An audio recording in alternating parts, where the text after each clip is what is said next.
The man in seat 1A had not raised his voice once. He hadn't moved, hadn't argued, hadn't caused a single moment of disruption. But the flight attendant still called security had him escorted off the plane and watched him walk down the jet bridge while every passenger in first class sat in silence. He handed over a valid boarding pass. It didn't matter. What no one in that cabin knew, not the attendant, not the businessman who took his seat, not a single person on that aircraft, was that the man they just removed was the new owner of the airline. The gate was already crowded by the time Owen Carter arrived at the boarding area. He moved through the terminal the way most people moved through hallways they already knew well, steady, unhurried, without looking at the departure boards, because he didn't need to. He was carrying a slim leather document folder and a single carry-on bag, both understated, both worn enough to suggest they had seen real use. His clothes were clean, but unremarkable. Dark trousers, a plain button-down shirt with the sleeves rolled to the elbow, no tie. Nothing about him announced anything. That was in many ways precisely the point.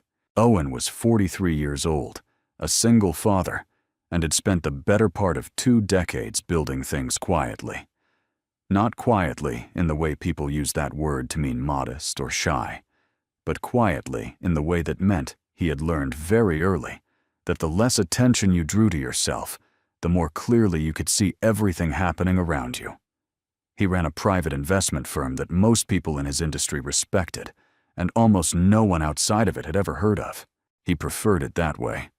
The deals he made rarely made headlines until long after they were done, and by then, he had already moved on to the next one. The deal that had closed that morning was different in scale from most. He had been working on it for nearly 18 months, and it had required the kind of patience that wore down 3 of his advisors before the final term sheet was signed. He now held a controlling interest in Transatlantic Air, one of the largest mid-market carriers operating out of the eastern United States, with routes spanning the continent and reaching as far as London and Frankfurt. The announcement was drafted and sitting in his legal team's outbox, scheduled to go out the following morning. Until then, there was no public record, no press release, no change visible to anyone outside the small circle of people who had been in the room when the papers were signed. He had chosen to take this particular flight to London because there was a follow-up meeting scheduled for Tuesday with the airline's European operations team, and he wanted to arrive a day early, review the documents he had not yet finished reading in sleep. That was the entire plan. He was not there to inspect anything, not to observe the crew, not to test the service. He had a seat in first class because he had paid for a seat in first class, and he intended to sit in it, open his document folder, and be left alone for the duration of the flight. Seat 1A was a window seat at the very front of the first-class cabin.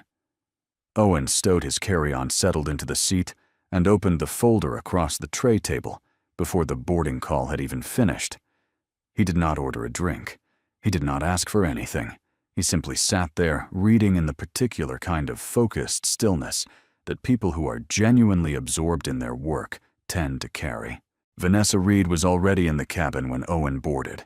She had been working first class on transatlantic routes for 11 years, and in those 11 years, she had developed a thorough and largely unconscious system for reading passengers the moment they walked through the forward door. It was not something she would have described as judgment exactly. She would have called it experience.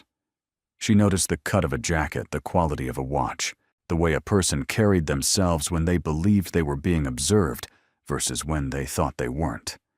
These were the signals she used to decide in those first few seconds what kind of passenger she was dealing with and how much attention they were likely to require. When Owen Carter settled into seat 1, a Vanessa clocked him from across the cabin. Plain shirt, no visible watch document folder, rather than a laptop carry-on, rather than a garment bag.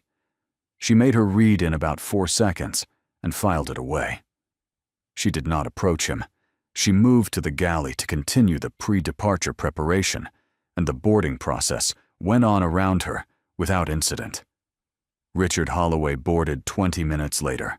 He came through the door the way he always came through doors first, and with the particular energy of someone who expected the room to rearrange itself around him. He was in his mid-50s, broad through the shoulders, wearing a dark charcoal suit that was clearly expensive and clearly chosen to communicate that fact. He had a phone pressed to his ear, a rolling garment bag behind him, and the expression of a man who had been mildly inconvenienced for the last several hours and was prepared to hold the nearest available person responsible for it. He stopped at row 1 and looked at the seat assignments, then looked at the man already sitting in 1A, then looked at his boarding pass. He lowered the phone from his ear without ending the call. "That's my seat," Richard said. Owen did not look up from his document immediately. When he did, his expression was even. "I don't think so," he said. "1A is my seat." Richard held up his boarding pass as though the physical act of displaying it settled the matter. "I fly this route every month. 1A is always mine when I book this flight." "It isn't yours this time," Owen said, and returned his eyes to the document in front of him. It was exactly the kind of response that Richard Holloway was not accustomed to receiving. He was accustomed to negotiation, to the slight deference that people in service industries tended to extend to men who looked like him and traveled with his frequency. He was not accustomed to being answered with 4 words and then ignored.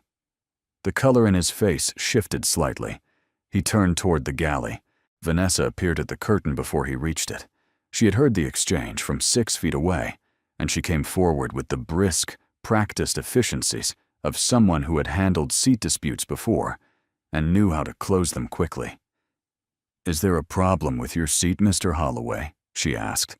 Richard turned toward her with the relief of someone who has finally found the right audience. "There is. I have 1A on my boarding pass, and there's already someone sitting in it." He gestured behind him without looking at Owen.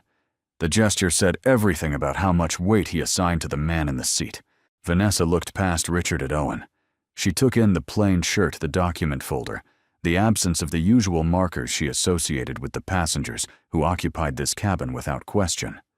Something in her calculation shifted, though she would not have been able to say precisely what it was or when it happened. It was not a conscious decision. It was more like a direction she was already moving in before she was fully aware she had chosen it. She walked toward Owen with a careful professional smile. "Sir, may I take a look at your boarding pass?" Owen reached into the front pocket of his folder and produced the boarding pass without a word. It was a printed pass, not a mobile one, and it was clearly marked 1A Transatlantic Flight 274 non-stop service to London Heathrow departing that afternoon. Vanessa looked at it. Then she looked at Richard's pass. They both said 1A. She understood immediately that this was a double booking, a system error, a problem that happened occasionally, and that had a clear procedure for resolution. The procedure involved checking the booking timestamps and honoring the earlier reservation. She did not follow that procedure. Instead, she handed Owen's pass back to him and said in a tone that was polite, but carried an unmistakable suggestion beneath it. "Sir, I do want to make sure we get this sorted out. Mr. Holloway is a frequent flyer with top-tier status on this route. We have excellent seats available in the business class cabin, just behind first class, and I can have you moved and settled within just a few minutes." Owen looked up at her. His expression did not change. "My ticket is for this seat. I'd like to stay in this seat."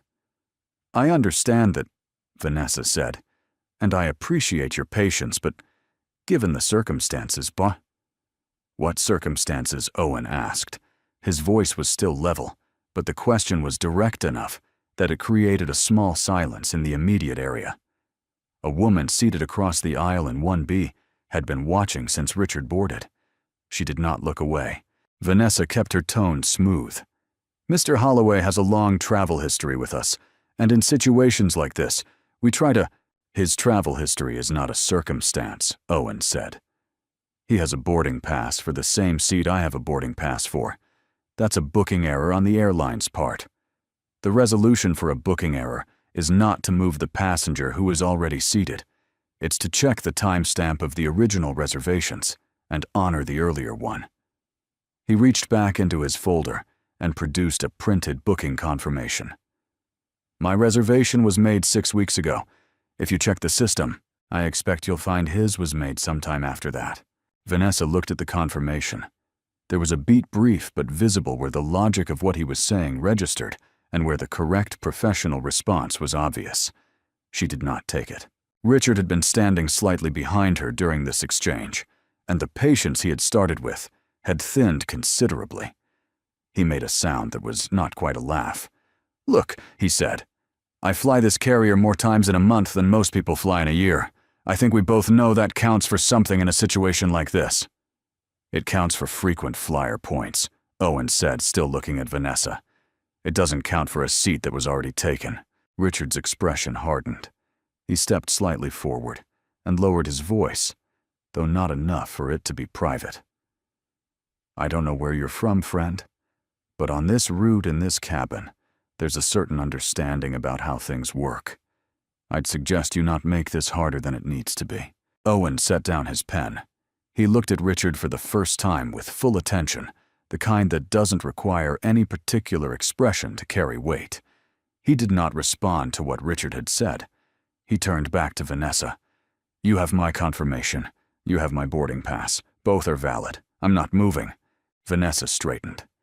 The situation had moved past the point where it could be resolved quietly, and she could feel the attention of the cabin beginning to concentrate on the front of the aircraft. There were 9 other passengers in first class, and not one of them was looking at anything else. That shift in the room, the sense of an audience forming and choosing sides, was something she felt acutely, and it changed her. Not toward fairness, toward conclusion. "Sir," she said, "I'm going to need to ask you to cooperate with this request. We do have the authority to reseat passengers when necessary for the comfort and order of the cabin." Owen's voice remained absolutely flat. "I have not disrupted the comfort or order of anything. I have been sitting here reading since before anyone else boarded." "I understand, but at this point, I'm asking you to comply." "I'm declining," Owen said simply. "If you believe I'm in the wrong seat, escalate it to the captain. But I'm not moving because a flight attendant and a man who arrived after me would prefer that I do." The woman in 1B had now stopped pretending she was looking at her phone. 2 more passengers in the rows behind had turned in their seats. The cabin had gone very quiet. Vanessa left the first-class area and was gone for less than 2 minutes. When she came back, she was not alone. 2 members of the ground security team stepped through the forward door behind her, both in the yellow vests of the airport authority. She stopped in the aisle beside Owen's row and spoke in a voice that was controlled, deliberate, and loud enough to be heard without effort by the entire cabin. "Sir, I've asked you twice to comply with a crew instruction. You've refused both times. I'm asking you to gather your belongings and come with these officers." Owen closed the document folder. He did not argue, did not raise his voice, did not appeal to the passengers watching him. He reached up and retrieved his carry-on from the overhead bin with the unhurried economy of someone who has simply decided that the room is no longer worth the energy it's asking for. He tucked the folder under his arm, nodded once at the security officers, and walked toward the forward door without looking back at Richard or at Vanessa. He walked off the aircraft into the jet bridge, and the door closed behind him. Richard settled into seat 1A. Vanessa straightened her jacket and moved back toward the galley. The cabin held its silence for a moment longer than it should have, the particular kind of silence that follows something that several people in a room know was wrong, but no one said aloud. Owen Carter stood in the jet bridge.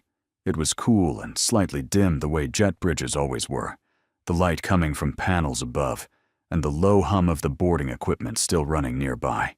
He set his carry-on on the floor, opened his document folder, and found the contact on his phone. He made the call. It connected on the second ring. "It's Owen," he said. The voice on the other end responded. Owen let it finish before he spoke again.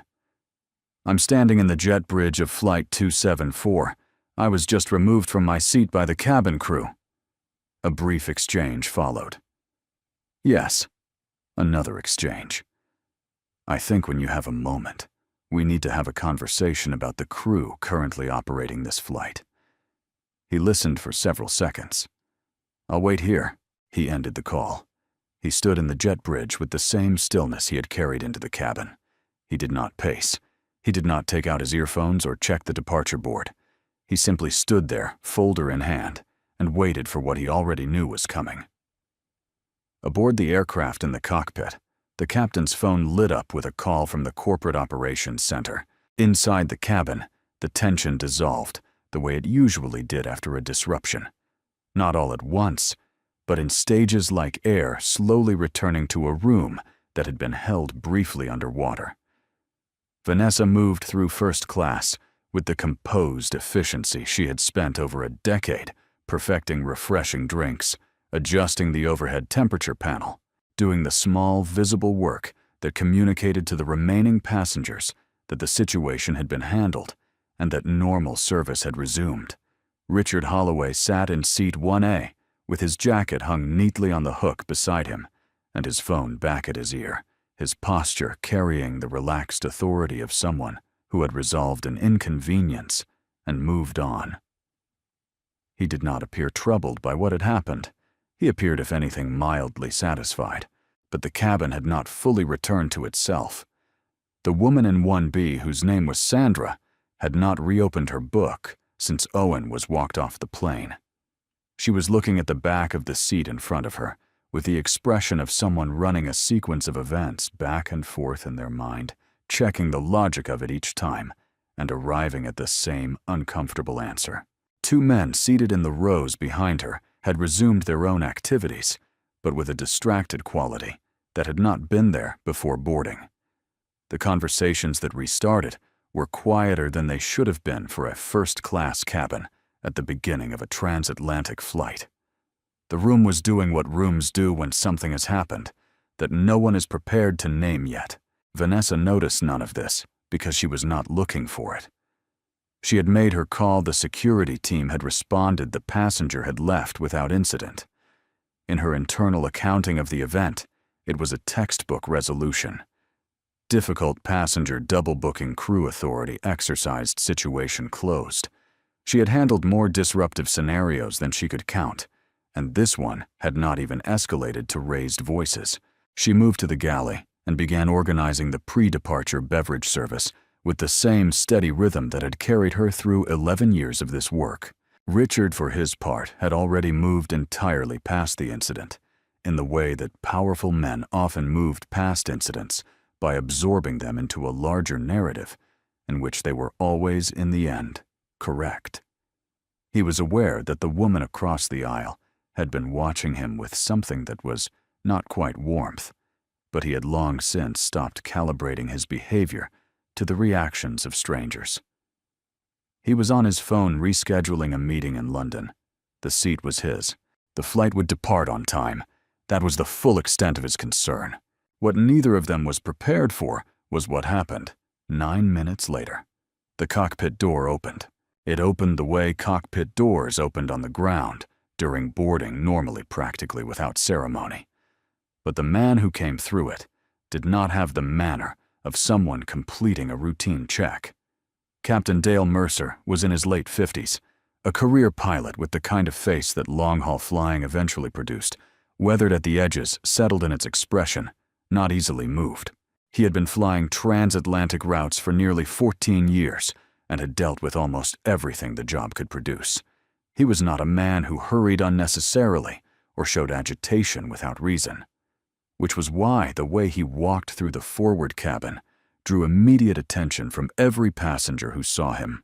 He was not running, but he was moving with the purposeful urgency of someone who needed to cover ground faster than walking aloud, without breaking into something he had decided, out of professional discipline, not to break into. His expression was controlled, but could not be called composed. He reached Vanessa at the galley entrance in under 10 seconds. "Where is the passenger from 1A?" he said. His voice was low and even, but there was something underneath it that Vanessa had not heard from a captain in a very long time. The man who was removed. "Where is he right now?" Vanessa kept her voice professional. He's in the jet bridge, Captain. Security escorted him off the— Get him back on this aircraft, the captain said. Right now. Vanessa looked at him. Captain, he was removed for non-compliance with a crew. Vanessa. The captain said her name the way people said names when they needed the other person to stop what they were doing and fully attend. I need you to go to that jet bridge and bring that man back on board. I need you to do that in the next 2 minutes. Vanessa's mouth opened slightly. I don't understand. Owen Carter, the captain said, and the name landed in the galley doorway with a weight that Vanessa did not immediately understand, but felt before she had any explanation for it. Do you know who Owen Carter is? She had not known the name until this morning when the crew roster was distributed with the standard passenger manifest for premium cabin customers. She had seen it on the list. She had processed it the same way she processed every name on that list as a label attached to a seat number, nothing more. He's a passenger on this flight, she said. The captain looked at her for a moment, with an expression that was not unkind, but was absolutely direct. As of this morning, Owen Carter is the majority shareholder of Transatlantic Air. He completed the acquisition at approximately 9:30 this morning.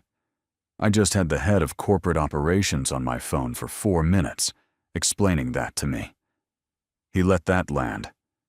The man you had removed from his seat is the new owner of this airline, and he is currently standing in the jet bridge because we put him there. The galley was very small. It felt considerably smaller now. Vanessa did not respond immediately. She was not a person who lost her composure visibly. That too was something 11 years had trained out of her. But the silence she produced in those few seconds was different in quality from her professional silences. It had a texture to it. Something behind her eyes shifted in a way that she could not fully control, and the captain saw it, and neither of them acknowledged it. Go get him, the captain said quietly. Please. Vanessa moved past him through the forward door and into the jet bridge. Owen was exactly where he had been, standing folder under his arm phone in his hand. He looked at her when she came through the door, and his expression was the same one he had worn the entire time, level, contained, carrying no particular emotion that she could read on the surface. She had expected something. Satisfaction, maybe. Or anger that had been waiting for exactly this moment to surface. She found neither. Mr. Carter, she said. Her voice was steady but had lost the professional warmth it had carried throughout the boarding process. What replaced it was something closer to plain. The captain has asked me to invite you back on board. Owen looked at her for a moment. All right, he said. He reached down, picked up his carry-on, and followed her back through the door. The first-class cabin registered his return the way a room registers a change in temperature, not all at once, but undeniably. He walked the length of the aisle without looking left or right, and stopped at row 1. Richard Holloway was in the window seat with his jacket still on the hook and his phone in his hand, and for a moment he simply stared at Owen, the way a person stares at something that should not be there and is trying to produce an explanation for its presence. Owen did not ask him to move. He stood in the aisle and waited. Richard looked from Owen to Vanessa and back to Owen. What's happening, Sotowo? He said. Vanessa said nothing. The captain, who had moved to the front of the cabin and was standing near the galley entrance, was the one who answered. Mr. Holloway. Captain Mercer said, in the measured tone of someone making an announcement that is going to change the character of the next several hours. I want to clarify something for the cabin. There was a seating error on this flight that was handled incorrectly by our crew, and I want to correct that before we push back. He looked across the rows of first class. Every face in the cabin was turned toward the front. Mr. Owen Carter is the confirmed holder of the original reservation for Seat 1A on this flight. He is also, as of this morning, the new majority owner of Transatlantic Air. He should never have been removed from this aircraft, and on behalf of this crew, I want to apologize for that directly. The cabin absorbed this in silence.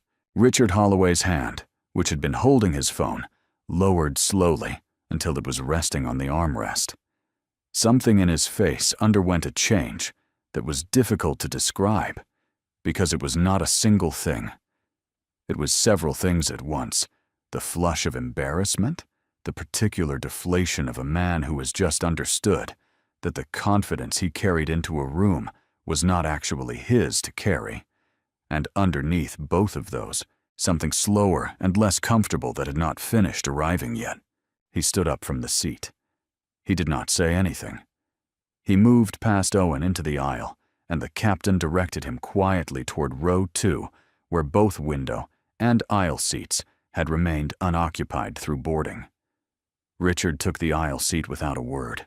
Owen settled into the window seat at row 1, set his folder on the tray table, and opened it to the page he had been reading 45 minutes earlier. The cabin remained quiet. Sandra, in 1B, had her hands folded in her lap and was watching Owen with an expression that had moved well past simple curiosity. The men in the rows behind were not looking at their screens anymore. The entire first-class cabin had the atmosphere of a room full of people who had just watched something unfair get partially corrected and were holding a collective breath over whether partial correction was going to be enough. Vanessa stood at the front of the cabin. She was doing the thing she always did when she needed to maintain her professional surface, keeping her posture straight. Her hands occupied her face, directed at a neutral point in the middle distance. But something had broken through the surface anyway, and she could feel it in the way she was breathing, which was slightly more deliberate than it usually was. What she kept returning to in those first stunned minutes was not the title or the acquisition or the name the captain had just announced to the entire cabin. It was something more immediate than that. She kept returning to the moment she had stood in the aisle with Owen's confirmed booking in her hand, the timestamp, the documentation, the clear and logical argument he had made, and had found reasons to move past all of it. She had told herself it was procedure. She had told herself it was experience. But the captain's 4 sentences had stripped both of those explanations bare, and what was left underneath them was something she did not have a professional word for. She had looked at Owen Carter and decided before he said a single thing that the situation called for him to move. Not because of anything he had done, because of the picture she had already drawn of him before he opened his mouth. That was not the error. She had made errors before every long career contained them, and she had always been able to locate the version of events in which her judgment had been reasonable, given the information available at the time. The error she was sitting with now was that the information had been available. Owen had provided it. He had been clear and documented and correct, and she had found a way around all of it. And she had done so because the man presenting the evidence did not match the image she carried in her head of who deserved to be believed. Richard Holloway had taken his seat in the second row and was sitting with his hands on his knees and his phone face down beside him. He was not a man who spent significant time in self-examination. His life had been built on forward momentum, on the reliable assumption that the people around him would move out of the way when he moved forward, and that assumption had been correct often enough that he had stopped questioning it. But the captain had just said the word owner in front of 9 other people, and Richard was now doing the arithmetic on what he had said and done in the last 45 minutes, and arriving at a sum that he did not particularly want to see, written out in full. He had told that man, the owner of this airline, that there was a certain understanding in this cabin about how things worked. He had used the word understanding the way people used it, when they meant hierarchy, when they meant stay in the place I've decided you belong. He had implied, without quite saying it, that Owen did not belong in this space. He had stood and watched while a crew member had security remove him from the aircraft. He had sat in the man's seat, the seat Owen Carter had paid for, the seat he had every right to occupy, the seat Richard had taken, because he had been certain, without a moment of real consideration, that he was the one who deserved it. The flight had not yet pushed back. The boarding door was still sealed. The cabin lights were still in their pre-departure setting, warm and indirect, designed to produce calm. But the cabin was not calm. It was the particular opposite of calm that happens when a room full of people is sitting very still and very quietly, and all of them are thinking the same thing, and none of them has said it yet. Owen turned a page. His pen moved across the margin of the document in a small, precise note, the same way it had been moving when Richard Holloway first walked through the forward door and told him he was sitting in the wrong place. The stillness he carried had not changed in character, did not become harder or colder or pointed in any particular direction. It was simply the same stillness it had always been, and in the context of everything that had just happened. That stillness was saying something that no one in the cabin could quite bring themselves to name yet, but that every person in those seats could feel settling into the room like weight. The aircraft pushed back from the gate 11 minutes behind schedule. No announcement was made about the delay. The captain's voice came over the intercom with the standard pre-departure safety briefing, steady and professional, and Vanessa moved through first class with the cabin crew to complete the final checks before takeoff. The routine of it was familiar enough that she could execute it without thinking. Seat belts, tray tables, seat backs, overhead, bins, the same sequence she had performed thousands of times on hundreds of flights on this exact route. Her hands knew what to do. The rest of her was somewhere else entirely. She had been doing this work long enough to know the difference between a difficult flight and one that had gone wrong at a deeper level. Difficult flights had turbulence, medical emergencies, irate passengers, missed connections, and mechanical delays. They were exhausting and sometimes frightening, but they resolved. You landed, you debriefed, you went to the hotel and slept, and came back the next day and did it again. What had happened on this flight before it had even left the ground was different. It did not have the texture of a problem that would resolve with time and distance. It had the texture of something she was going to carry with her for a long time, not sitting on the surface where she could manage it, but deeper in the part of herself that informed how she worked before she was even conscious of making a decision. The aircraft lifted off and the city fell away beneath them. The seatbelt sign remained on through the initial climb, and the cabin stayed quiet in the way that first-class cabins sometimes did. In the first 30 minutes of a long flight, a collective retreat into screens and documents and the particular privacy that altitude seemed to grant. Owen had his folder open again. Richard had not spoken since sitting down in the second row. Sandra in 1B had finally opened her book, though she had not turned a page in 20 minutes. When the seatbelt sign went off and the service began, Vanessa took the cart through the cabin herself, rather than delegating to the junior crew member who usually handled the first beverage pass. She moved from row to row with the cart, and when she reached row 1, she stopped. Owen looked up. She had been thinking about what she was going to say since the moment the captain told her to go to the jet bridge and bring him back.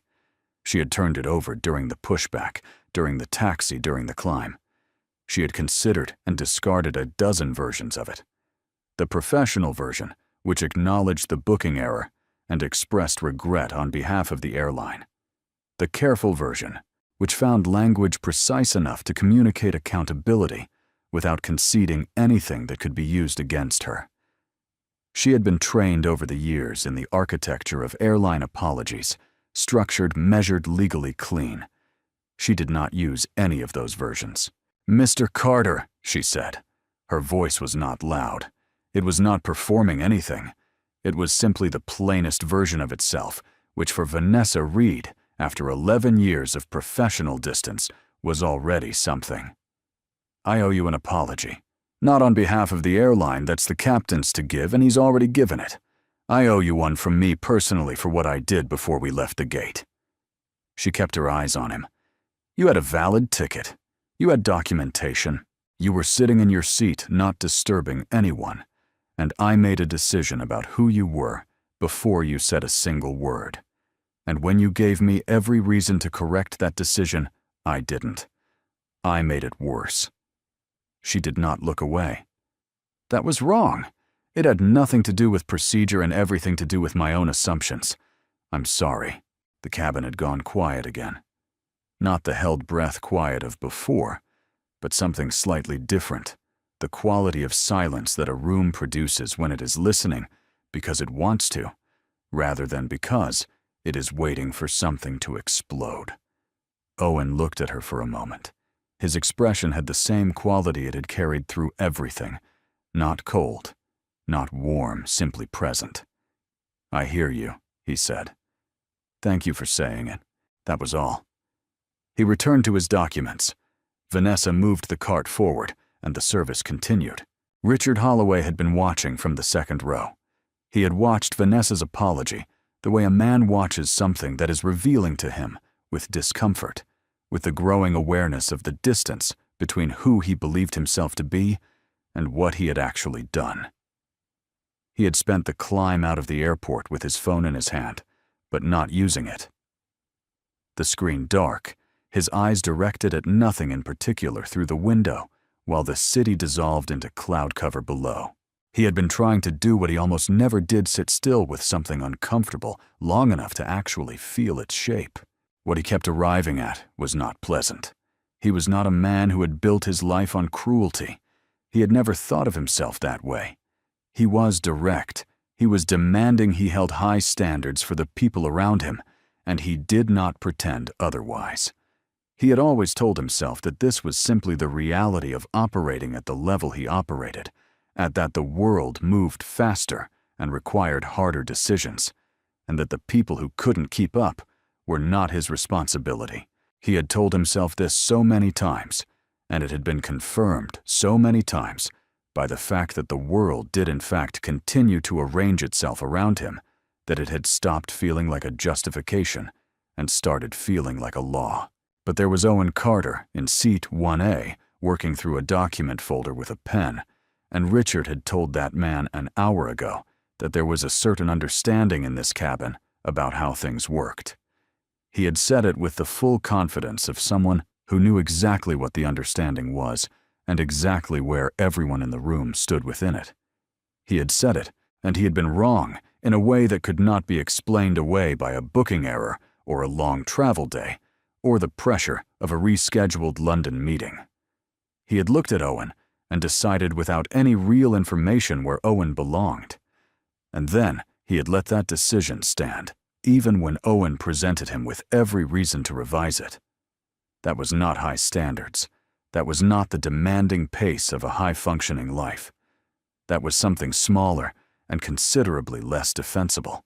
And Richard Holloway was having his first real encounter with what it actually felt like to know that about himself. He unbuckled his seatbelt and stood up. He moved forward to row 1 and stopped in the aisle beside Owen's seat. Owen looked up and Richard met his eyes, which was harder than he expected it to be. "Carter," he said. His voice came out lower and less certain than it usually did. "I want to say something to you." He did not wait for permission. "What I said to you before we boarded about the understanding in this cabin, about how things work, that wasn't a comment about the seat. You know that. I'm sure you've known it since the moment I said it." He kept his eyes on Owen's face. "I looked at you, and I decided you didn't belong here. I had no basis for that. I had nothing but what you looked like and what I assumed that meant. And I leaned on that assumption hard enough to help get you thrown off an aircraft that you own." The last sentence cost him something visible. "I'm not asking you to do anything with that.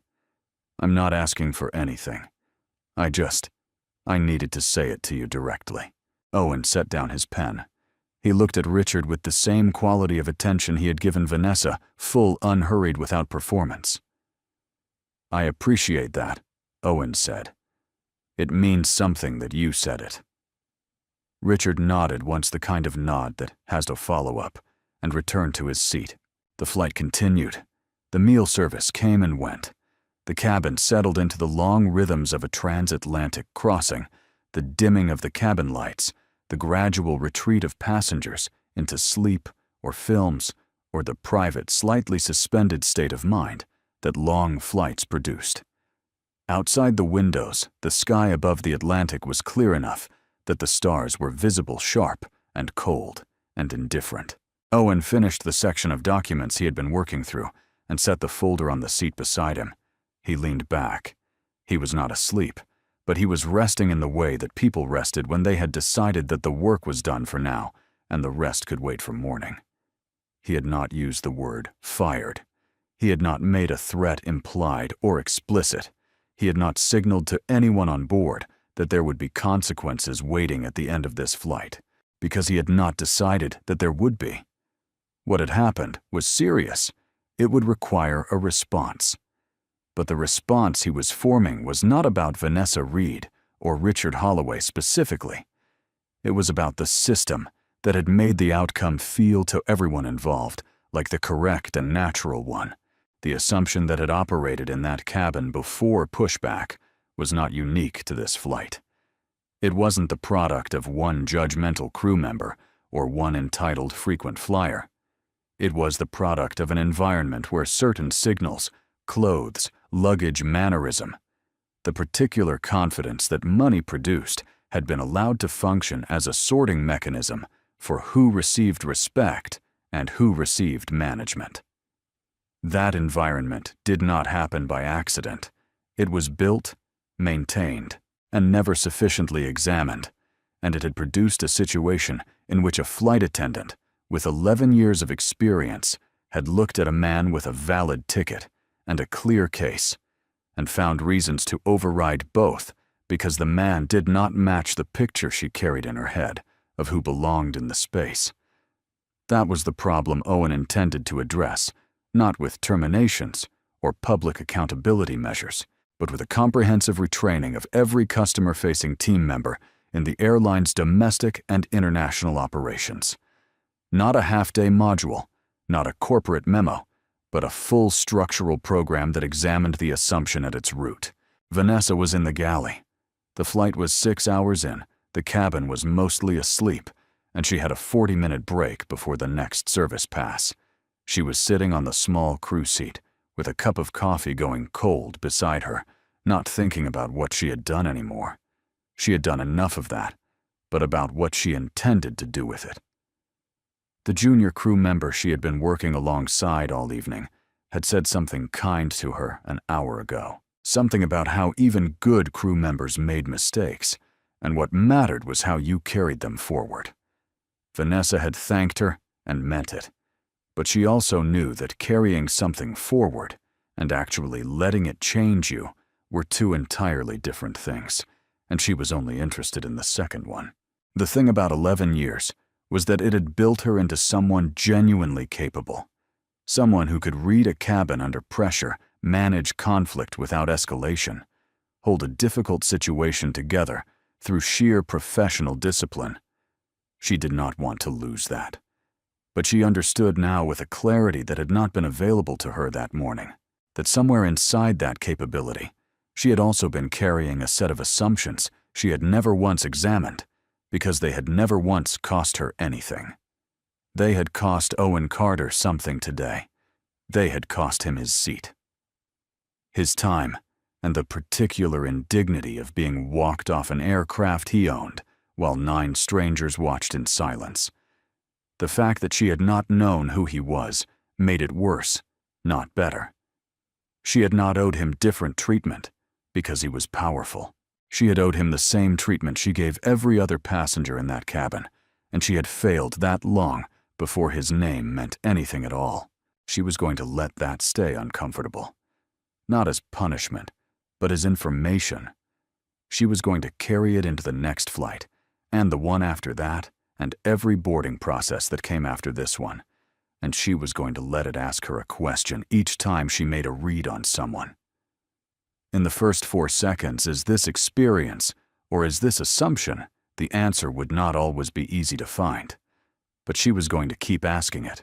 7 hours into the flight, Owen Carter pressed the call button. Vanessa came to the row. He looked up at her with the same expression she had seen every time, even direct, holding nothing in reserve but demanding nothing either. "When we land," he said, "I'd like to arrange a conversation with the head of your service training team, not to discuss today specifically. I want to talk about building something new, a program for the whole operation customer-facing staff across all routes. I'm going to be spending a lot of time with this airline going forward. I want it to be one that doesn't require its passengers to prove they deserve to be treated well. Vanessa held his gaze. I'll make sure that's arranged, she said. Thank you, Owen said, and returned to his documents. She walked back to the galley and stood for a moment with her hand on the counter, feeling the low hum of the aircraft moving through the metal under her palm. Outside, the Atlantic was somewhere below in the dark. Ahead of them, London was still 2 hours away, sitting in the early gray of a morning that had not yet started. Behind her, the cabin was quiet, the overhead lights dimmed to almost nothing, the passengers in their seats folded into sleep or stillness. Richard Holloway was asleep in row 2, his head tilted slightly toward the window, his expression in sleep unguarded, in a way it had not been while he was awake, less certain and somehow more honestly himself than he had appeared at any point during the boarding process. Whatever he was carrying into that sleep, it would be there when he woke up. That was the nature of what had happened. It did not resolve on landing. It came with you. Owen Carter did not sleep. He read until the cabin lights came back up for the breakfast service, and when the meal arrived, he set the documents aside and ate quietly, and watched the first pale line of light appearing at the edge of the sky outside the window. He did not appear satisfied or vindicated or tired from the weight of what the day had held. He appeared as he always appeared, simply present, a man in a seat on an aircraft, moving through the early morning air above the ocean, doing what he came to do arriving where he was going. The coastline of England appeared below them 40 minutes later, gray-green and very still in the early light. The captain made the descent announcement. The cabin began its slow return to waking seat belts, tray tables, seat backs, the gradual reassembly of the ordinary. Around them, the world was waiting exactly where they had left it. Nothing about it looked different from the outside. But inside the aircraft, in that specific, pressurized altitude, something had shifted in a way that did not need to announce itself to be real. Some rooms changed without anyone formally deciding that they would. Some things got understood in the air that couldn't be taken back on the ground. The aircraft descended through the cloud cover and broke into the pale morning above Heathrow. Owen Carter looked out the window. He closed the document folder, tucked his pen into his shirt pocket, and waited to land.